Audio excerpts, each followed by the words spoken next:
morning. This is the Lane's World podcast where conversations are worth hearing and seeing. You can watch each week on Facebook, YouTube, and LinkedIn. You can also listen in on Spotify, Apple Podcasts. And for more information about this show and past shows, you can visit our website, which is behind me, blanesworld.net. I'm your host, Blaine Greenfield, and I'm here coming to you from my Zoom studio in lovely downtown Fairview, North Carolina. And each week we share positive news and uplifting stories of people and organizations in both Western North Carolina and throughout the country. And toward that end, it's my pleasure to introduce Bill Scobie, who's owner of a company called Scobie.net. And Bill, thanks for being my guest today. You can feel free to wave to all your fans and friends who are watching this. And that is Bill Scobie. Bill Scobie has been helping individuals and small businesses in Western North Carolina for over 35 years. So as you started when you were 7 or 8, was that it? You were like the youngest? Yeah, right. Okay, the computer guy out there. Overcoming issues and fears with computers and the internet. He prefers helping people learn enough so that they no longer, I love this line, Bill, no longer need his services for their computer and networking problems. Have to be honest with listeners that I have used Bill's services in the past, been very pleased with the help he provided Bill. So thank you for joining me. I Thank appreciate you. you. And the question, Bill, I always ask the first time when I have a guest is, as a kid, you grew up where? I grew up in Bloomington, Indiana, southern Indiana, home of Indiana University.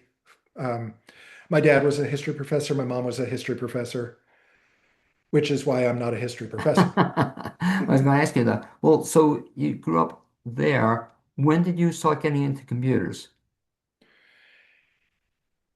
I actually am not one of those who got into them in high school or really much in college. I more fell into it sideways after I got a master's in public policy planning. And my first job ended up, it was the governor's office of Texas. And we were in a project that was helping information referral agencies, sort of like what United Way does when you call them and you find out the resources that are available. And this is back in the mid 90s where everything was on paper and you telephoned people. So we were training on the use of database and on email. Okay. And as part of that, I realized it was much more fun doing that than trying to become a planner and becoming a bureaucrat in that way. It was right at the same time that we decided to move from Texas, uh, picked Western North Carolina sort of on a where would we like to live without necessarily finding a job. But I fell into a lovely organization called the Mountain Area Information Network, which started in the 90s and probably lasted about 5 or 6 years. And its goal was to bring what at that time was the blazing fast speed of dial up to many counties in Right. Western North Carolina that otherwise had no internet connectivity. And as part of that, I was doing a lot of one-on-one training or small group training, troubleshooting and whatnot, and found I liked it. So I just sort of said, this is my job. This is what I'm going to do. I'm going to try this for a few years. That was in 99, and we're at 2026, and I'm still doing it, still having fun, Now, still learning. in terms of learning the skills, though, did you go to school for this or you pick it up on your own? How do you It's pick it up? all on the job training. I half jokingly tell people, Blaine, the reason I can help you today is because I screwed your problem up yesterday and fixed it for myself. And you did tell me that. I like that. Yeah. So, but so you never took any formal courses or went for any degrees in this? I have a few. One of them was the correct way to use PageMaker back in the Okay. day, which does, it showed to me how much for a particular application, formal training may really help you. But sort of in general, overall, how to use a computer, how to troubleshoot computers, how to troubleshoot the interaction between a human and a computer, which is really a lot more of what I end up doing. That is, I think, just experience, seeing, well, by now, probably thousands of people and how they work at their computer, the problems that they have, and how different people solve those problems. And so I take knowledge as I gather it from one place and I pass it on to somebody else or a different setting. A lot of this is just old knowledge that can sometimes be repurposed As a in new kid, settings. though, did you know, like, were you into models or putting stuff together or figuring out how stuff worked? Made quite a few car models as a child, yes. Okay, so that's, I guess, part of, However, wasn't a puzzle person. So but even the car models, I guess, part of the same process. You can yeah, figure out how to put something together. it is, except you're often given instructions for putting those together. You Right. know? So you can do stuff without instructions. Can you? Yes. I will, the one time I will actually pay attention to instructions are when I'm setting up new hardware, because for whatever reasons, manufacturers of, let's say, printers have their own unique way and process that you need to follow. And it doesn't help just to sort of say, well, yeah, normally I just plug it in and then add the software. Some prefer that. Some would rather you put the software in first. Some have a totally third way of doing it. And if you do it the wrong way, you screw things up and you might as well start all over. So I will read instructions for things like printers, um, video cameras, just to make sure I'm following their, what may be silly sounding process, but hey, it will work.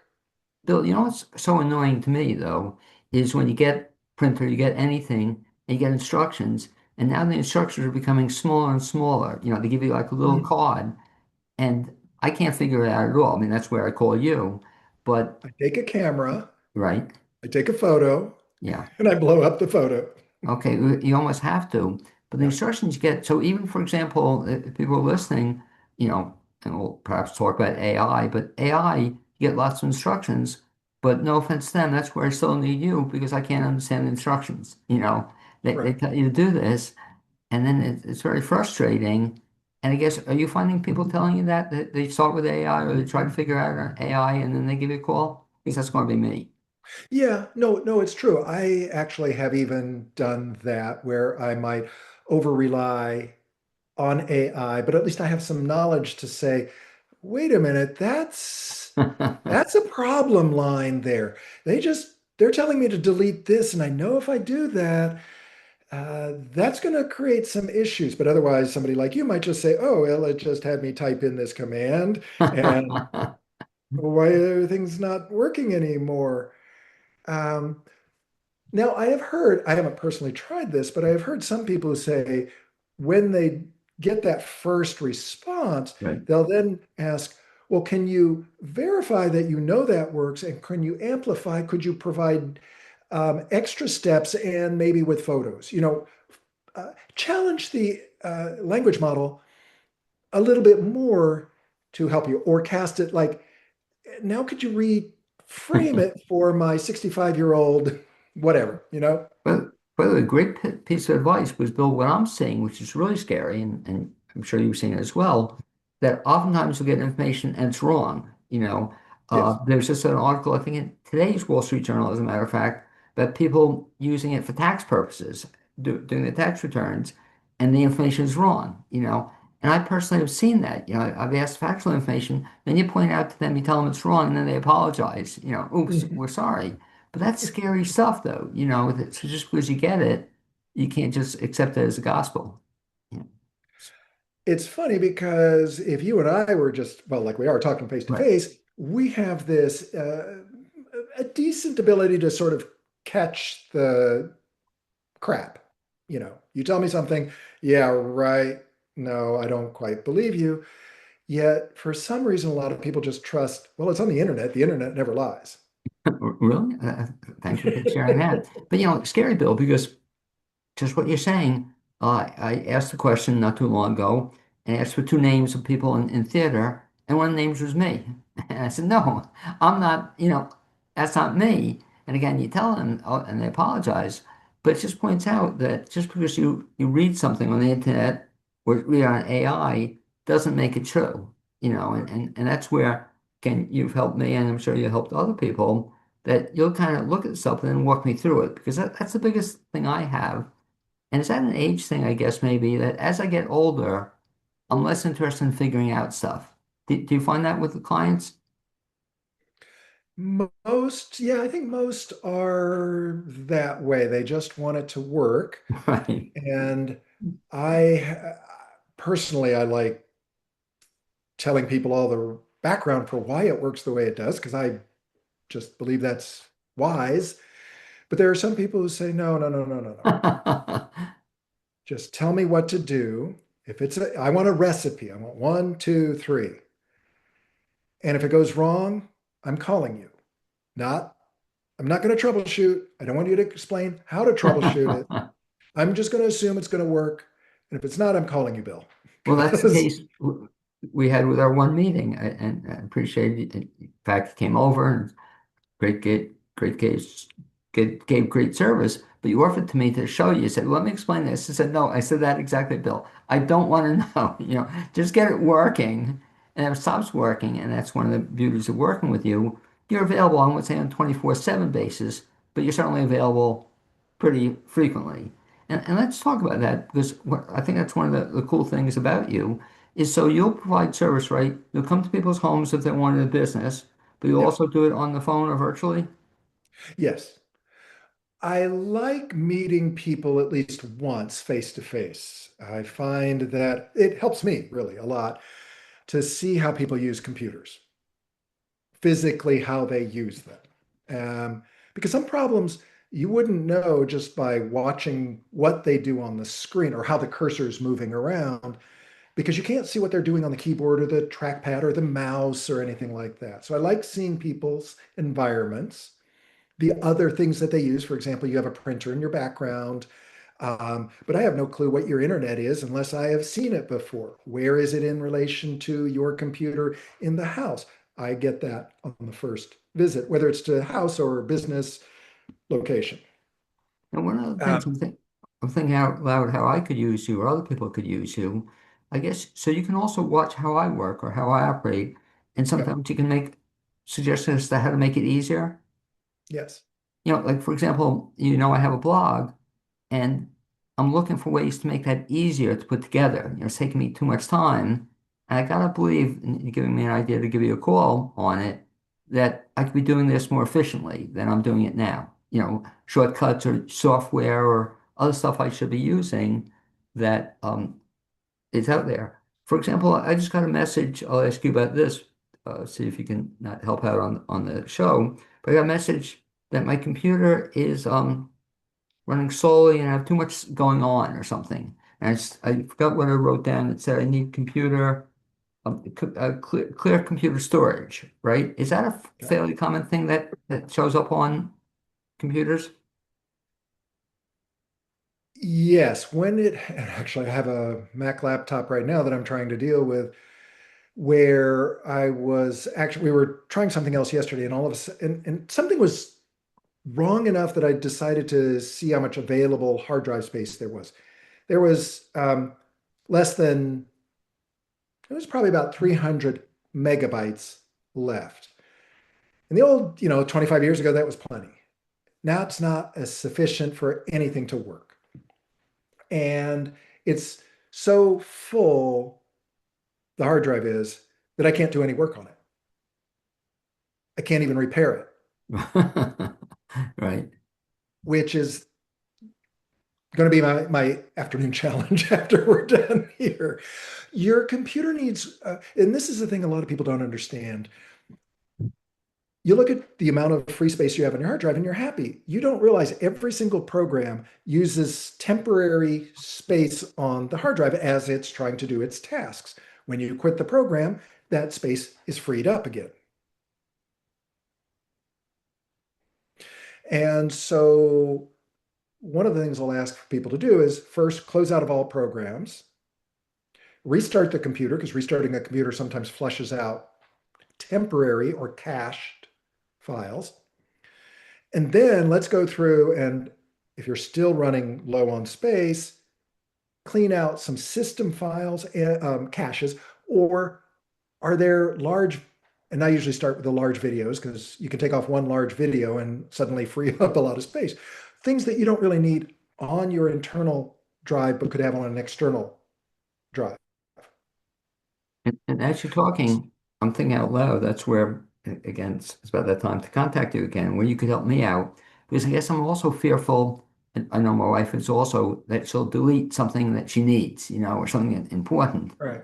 And so I guess you could go through this with me and tell me what you can delete and what you can't delete and along those lines. But you got to be careful. I want to talk about this one because too many people are seeing this where all of a sudden you get a message that says your computer's in danger and you have to call this phone number. You know the one I'm talking about, the message, Yes. and it's the scariest scam out there. But what would you talk a little bit about that? What that is?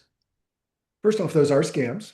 Yeah, Neither Microsoft, Amazon, Apple, none of those large companies are ever going to ask you to tie up their phone lines. right, This is cynical, but you're too small for them to care about in right, that sense. So, because a lot of people panic with the sound, I've right, started asking people to learn how to mute your sound. Usually on the top row of your keyboard, there's a button you can press that suddenly turns off your speakers. As soon as that blap, blap, blap right, talking voice is silent, you have space to think more. When you have space to think, it's easier to realize, oh, maybe this is a scam. I've sort of heard something about, no, Apple, not Microsoft, none of these care. What do I do now? If you remember nothing else, press and hold the power button on your computer, your desktop, laptop, whatever. Press and hold it for the count of 10, a slow count of 10, regardless of whether the screen has gone dark or not. Continue holding the power button down. That's the force power off. It's the equivalent of pulling the power plug back when we all had desktop computers and you could pull the power plug.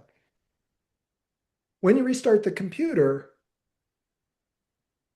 and when you open your web browser, because honestly, what you got was a web ad.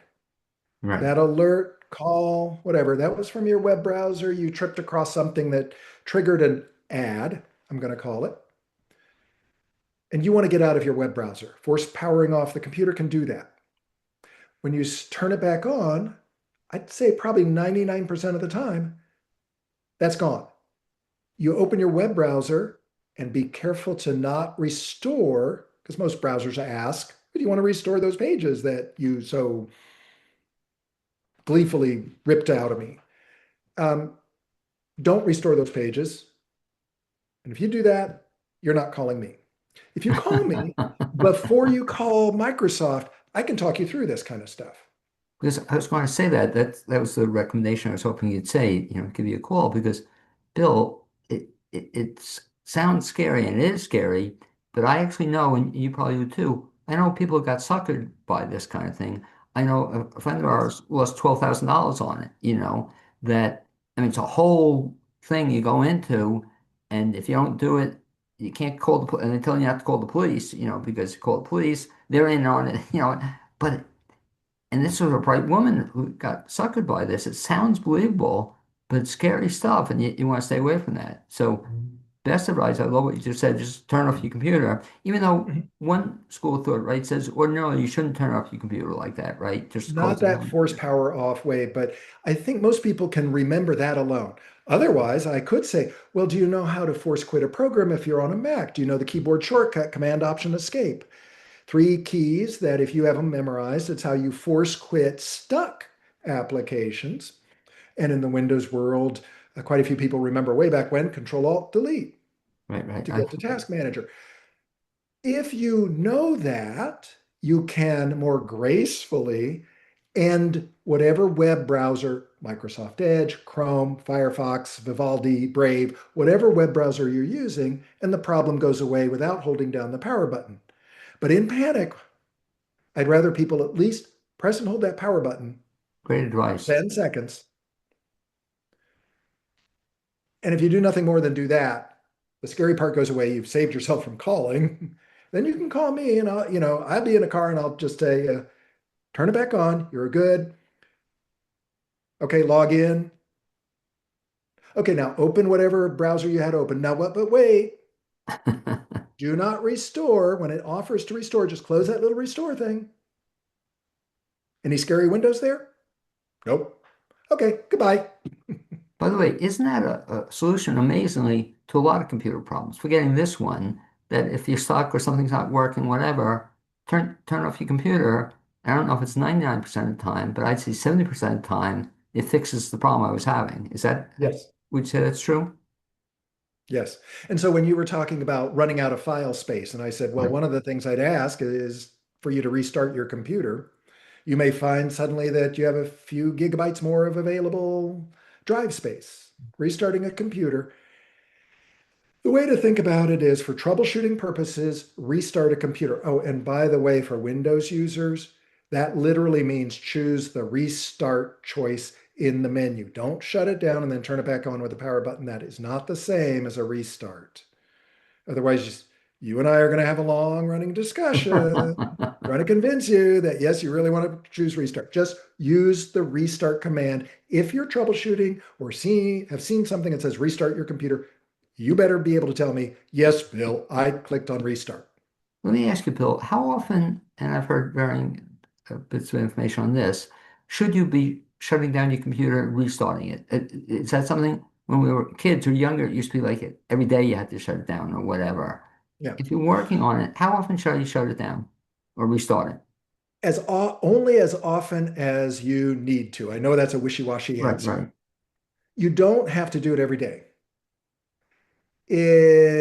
However, if some things on your computer don't seem to be working very well, consider restarting your computer. If you can't remember the last time you restarted your computer in that situation, then definitely you should restart your computer. There's some people who say, but Bill, tell me, how frequently should I? Great, once a week? When you go to church? I don't know, but pick some regular weekly thing. And that's sort of a preventative kind of thing. Do you have to do it? No, but if you want a rule of thumb, once a week. Let me ask you this, Bill, because I'm probably guilty of it, in terms of how many, I guess, programs and things should you be running at once? In other words, I seem to run, I don't know, a bunch of programs at once, but more importantly, then I keep a bunch of files open. I mean, I keep a lot of files open. Is that something I shouldn't be doing? The I would ask you, when you switch between those different programs, Right. do you notice an increasing slowness in switching between those programs? When you do notice that, you have too many programs open. Okay. How about files within the programs? Same thing. But If like, your computer feels slower as you're switching between tasks, try to shut out or quit out of other things that you don't need right then. For some people, I'll say, and just for your own mental clarity, go ahead and close out of anything you aren't using or are not planning on using in the next 30 minutes. Just mental clarity, speed, or peace, whatever you want to call it. And the reason I'm not giving you a hard and fast, oh, you can only have 5 programs open with 3 files in them, is because I don't really know what the specifications of your computer are. Do you have 8 GB, 16 GB, 64 GB of RAM memory? I don't know. That's the amount of memory used by running or open applications. this again, this is something we'll discuss, but I'm looking at my computer as we talk, and Yep, I use Word a lot, and so I have at yep, least 10 separate files open in Word. Then I yep, use Notes, yep. the program, and I have at least 10 separate notes open. They're all at the bottom. And that seems to me a lot of stuff happening at the same time, going on. And I like having it, but so it's nothing wrong with having it open though. Is that correct? No, you run a Mac operating system. No, I'm using a PC. You're using a PC, Yeah. so you know how to get into Task Manager? Yeah. Task Manager has a way to see on a graph, a bar graph, Right. the use of memory, your RAM. Right. Okay. Rule of thumb is as soon as RAM usage goes much above 60% or 70%, you have too many things open. Interesting. If you were to ask me on your particular computer, I'd have to say, well, let's look at what Task Manager says you're using your RAM for. And if it's at 90%, definitely start closing stuff down and or restart your computer. Well, let me put you on the spot then, because I'd like to do a little experiment with you. You just said, let's open my task manager and also Okay. invite anybody listening to do the same thing. You mentioned, Okay. so I operate a PC. Are the Macs similar? Mac has something called Activity Monitor, but yes, it's a similar utility for seeing how much your processor is being used, how much your hard drive Right. is active, all those kinds of things, but both have the same functionalities. Now, is that Yes. something people also should be doing on a fairly regular basis? Should they be checking this? Um, it's probably good to do it when you are curious. Let's say, load up everything you ideally want to be Right. doing and sort of do a take the temperature of the computer kind of thing, Open up Task Manager and go down. I know it when I see it. Um, Well, I can find it probably. I'm looking as we speak. So it's or I could just punch in, it'll get to me, Task Manager. I don't need to know the number. Just do it at the bottom left, and you just start typing, right? Task Manager. yeah. Okay. So I'll be curious. Again, if anybody's listening, if you're concerned about this, because I hear about it, but now I'm not seeing it. Let's see if I type it in, and Bill, I'll let you describe that hint, which is a great And hint. I'm just flipping open a PC so that I can actually be looking at and telling you, oh, yes, the second one down as opposed to the third one down. And by the way, if anybody's listening, Bill's just giving great advice. The other thing you can do, if you're using a PC at least, in the bottom left-hand corner, you just type in the words Task Manager, for example, and it'll pop Right. up. In that little search Right. box that's And just to the right of the box of squares, the square of right. squares. So now I don't know if you're going to embarrass me or say I'm screwing this up, but I'm in my Task Manager build now, and I see a whole bunch of stuff. And occasionally I'll use it, but it moves very quickly. Sometimes I'll try to turn off Right. something. So this But is yeah, is this like a table list yeah, of the table things? list. Yeah, Okay. Look to the left side of Task Manager. There are some little icons. right. Try clicking on the second one down. Well, in this case, I don't know if that's the one you want me to. The second one, it keeps changing.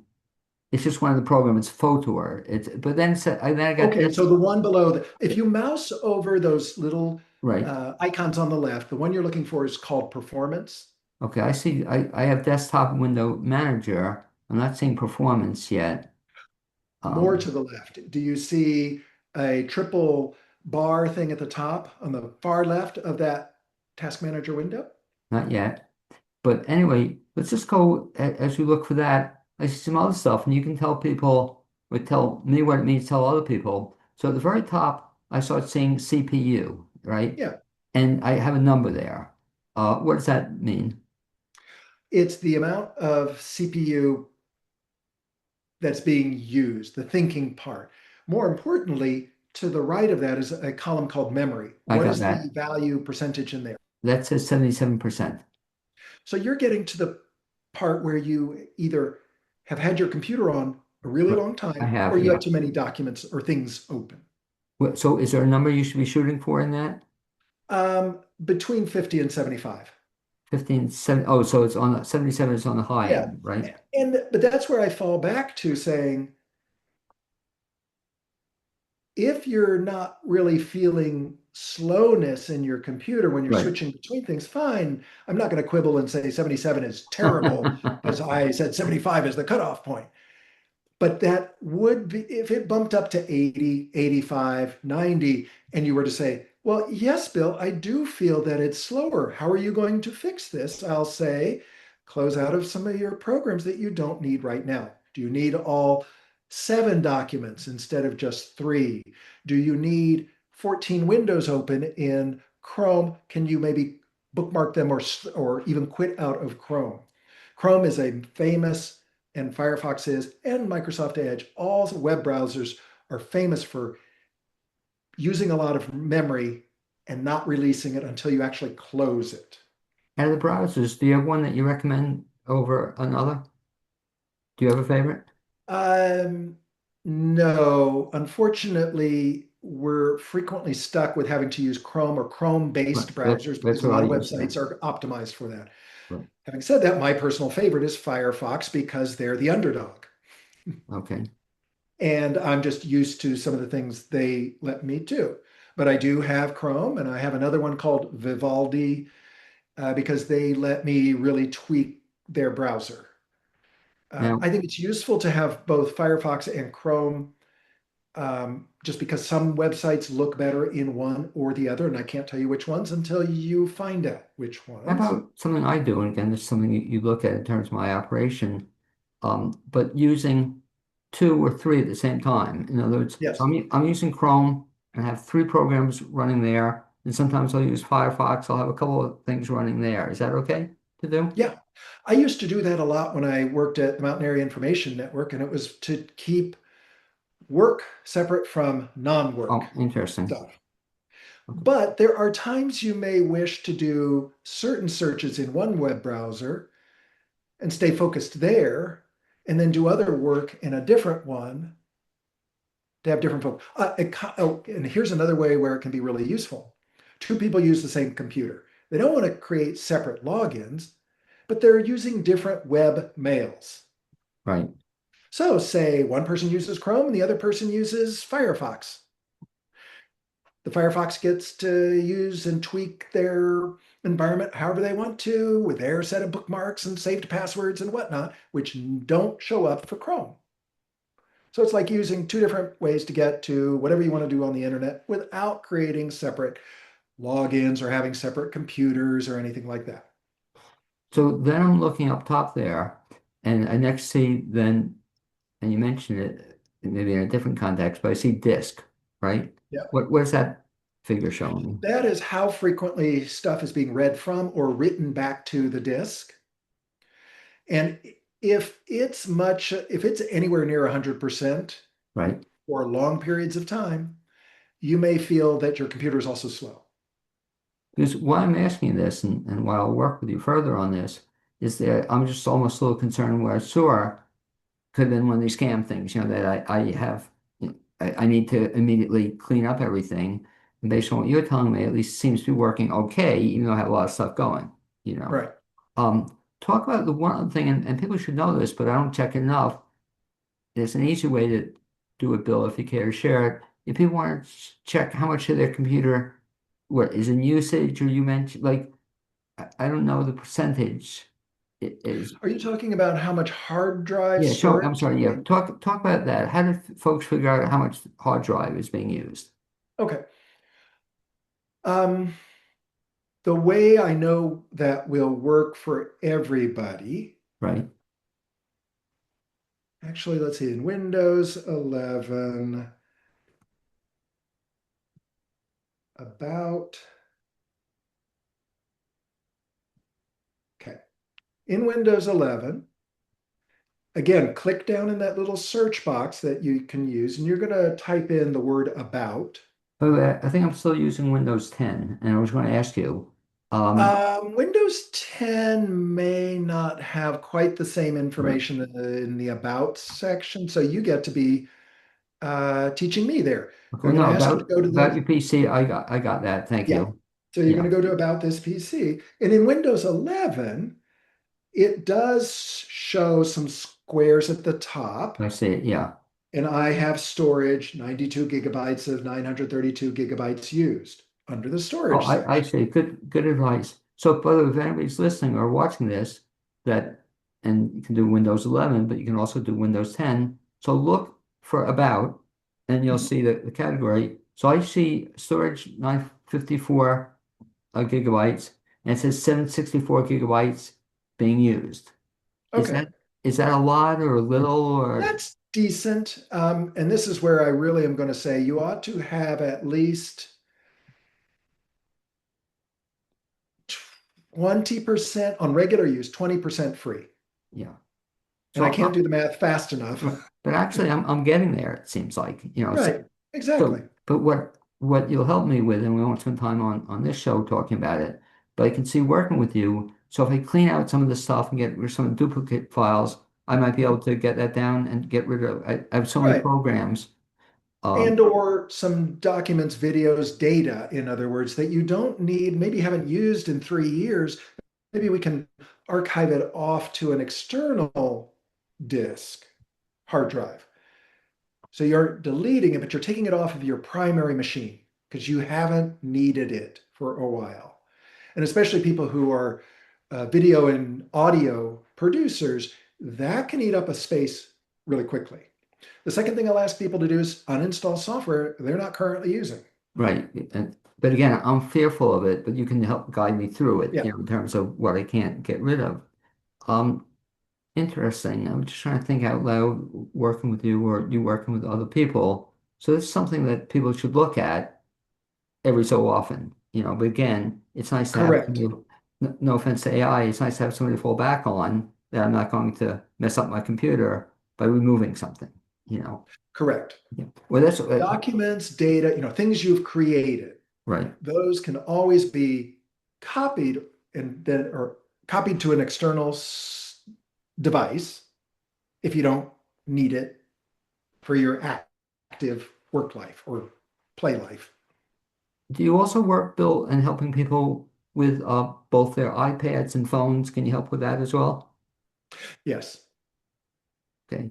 So, in terms of like even the iPads, and they're always coming out with new iPads and new phones as well. But let's take phones, for example, is the one. So my phone, I could look it up which model it is, but I like it and it works for me. I don't want to learn a new phone, even though I'm always offered a new phone. You get the ads, a new phone. Um, you can just leave it alone if you're happy with it. yes. The two big questions, or two questions they first ask people when they say, "Is it time to get a new phone?" Right, right, First, how long does your battery life last? right. Can you still go a day, charge it full in the morning, go through your entire day, and not have a dead phone? If so, don't buy a new phone. If not, yes, it may cost less to replace the battery, but I sort of use that as a proxy for your phone may be pretty old if Right. it no longer holds a charge throughout the whole But day. mine does, yeah. Right. The second thing is, are you still getting software fixes, security fixes from your phone manufacturer? Because flaws are continually discovered and exploited. And it's not just the telephone part that I'm concerned about, it's the internet usage part. If you do nothing on your phone but telephone, well, I first off say maybe you should buy a flip phone, don't get a smartphone. You'll find life easier. But if you're doing a Facebook app and you're ticketing airline stuff and Airbnb and all of that stuff on your phone, you want to, just like on a computer, keep up with the security fixes as they come in, either from Apple for iPhones or Android for like Samsungs and Motorola's and those brand of phones. So from a safety perspective, you may need to buy a phone before the battery has died, for example. By the way, you mentioned something I have to ask you since you said it. Flip phones. Are there still flip phones around? Yes, Really? The yes. so if you don't You need the can still buy internet, a flip phone. but if you don't need the internet, something you might want to consider, Yeah, not having to. and you can still get those text-based codes and you can read texts. You can still receive texts on a flip phone.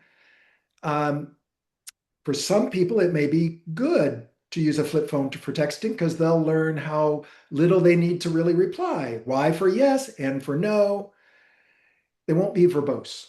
But let me ask you this: is something else you do for folks, and I know um, I've needed such service in the past.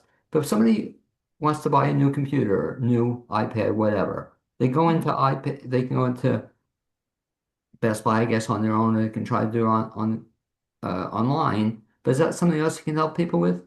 Yes, I am more than happy to help. I no longer sell computers myself, but I'm more than happy to tell you if you like physically picking up a computer at Best Buy, here, I'll go on their website. I'll give you two or three choices, tell you why each one might be something to look at, and let you buy it. It's under your name, your warranty, your payment. I don't do any of that actual buying for people other than giving them the purchase link. If you don't mind buying a lot of these things on the internet, uh, for example, Apple products, I'd rather buy them straight from Apple. Um, I know that Charlotte Street Computers used to maintain stock Right. in Asheville. Now, if you buy from them, it's an affiliate link straight to Amazon that gets shipped to you. Um, if you like, for some people, I will ask them, especially as they're considering like an iPad or tablet, I'll Right. ask them to go to Best Buy to touch it, to feel what it's like to look and see. Well, I hear these are my grandkids are going to give me an iPad. And you go look at them and you might say, well, that's an awfully small screen. Or you mean I have to type on the screen? Where's the keyboard? Yeah. Um, so that kind of experiential handling, I may then just say, go a couple times to Best Buy, or because they're pretty much the only place in town that has a decent choice in stock anymore. Um, Good. Otherwise, if you're dead set on replacing your Apple MacBook M1 with the M5 that just came out, here, I'll tell you to go to apple.com, try to pretend you're in the education world, see if you can get an education discount because they don't really ask too many questions.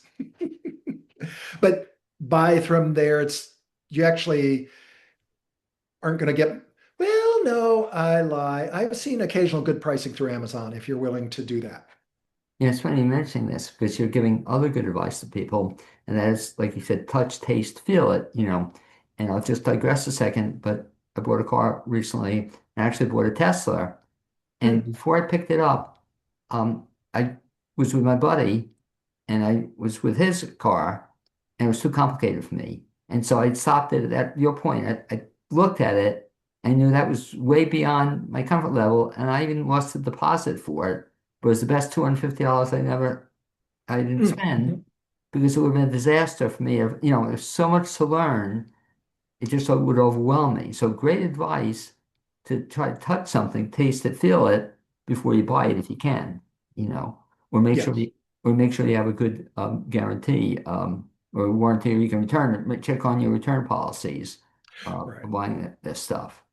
Um, Good stuff, Bill. So if people want to follow you, or do you have a place where you share information online or any tips or videos? Do you have places they can follow you at? Well, in the Fairview Fletcher area, Fairview Town Crier do a monthly article. Okay. I started not too long ago a 10-minute radio broadcast, but it's out of Hendersonville, a radio station, WTZQ. Um,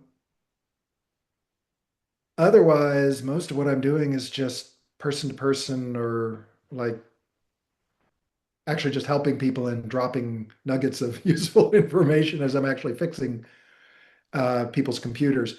A lot of what I find is I just have to sometimes tell myself, I'm doing all this keyboard stuff. Maybe I just should turn to you and say, by the way, do you want me to do a running monologue of why I'm doing uh, Alt Tab to switch between running programs? Do you want me to say, I'm doing this keyboard shortcut Command Z or Control Z in Windows Word world to undo a mistake I just made, some stuff I just deleted. By the way, actually, that Control Z can be a lifesaver if you've accidentally moved or deleted something. By the way, If you great can tip you're remember giving Control people Z, if they don't use it. But by the way, again, I'll give you a compliment, but I think that's one of the beauties of working with you because I've worked with people virtually, but there's something I have having you there with me and to showing me and to watch me do it as opposed to the other person doing it on their end. It's like magic. But I like you're saying, even though if you'd be doing it, I like watching you do it. And that's kind of the advantage of having you make a call to people, yes, to visit them. And so when you operate, so it's, I guess, up to the person, and you offer me that choice initially. You could do stuff virtually if you want, but you can mm, also make an appointment to come there. yes. Okay. And so if people want to reach you, Bill, website, email address, what's the best way to get in touch with you? I prefer talking.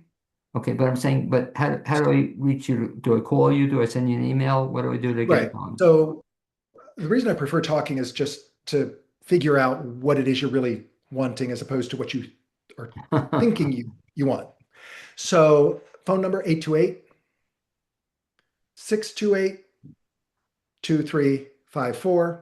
Yes, it's a Fairview number, landline formally, but it is a cell number, which does mean you can text to it. I gave up on trying to convince people or explain to people why they couldn't text my phone number, and I just ported it to a cell phone carrier because I was not winning the argument and it was easier for me to change. You can also email me, Bill at Scobie. My last name is spelled SCOB as in boy, IE.net. I do have another cell phone number, but we'll just keep it at that That's 628 enough. number. Um, you can look at my website. You can't really reach me through my website because I just put information on it. And it's basically a repeat of what I write up for the Fairview Town Crier monthly column I do. Okay, and again, I'll refer people to that as well because that's also, I think that's how I first met you. So are you in the Fairview Town I'm Crier? in the We Fairview both have a Business column there. Association. Yeah, and very I'm useful also, yeah, information. Good stuff. So anyway, I'd like to thank you for being my guest on this edition of the Blaine's World podcast. I'd also like to thank my producer, Capri Dissetti. And I'd like to say that hopefully we'll bump into each other again sooner rather than later. I'm suggesting to you it will be sooner. So what I'd like to do, Bill, I'd like to sign off, and then you and I can wrap up a little bit offline. Okay, so again, thank you for being with me, and hopefully we'll actually meet in person sometime in the near future, man. That'd be great. Thank you. okay.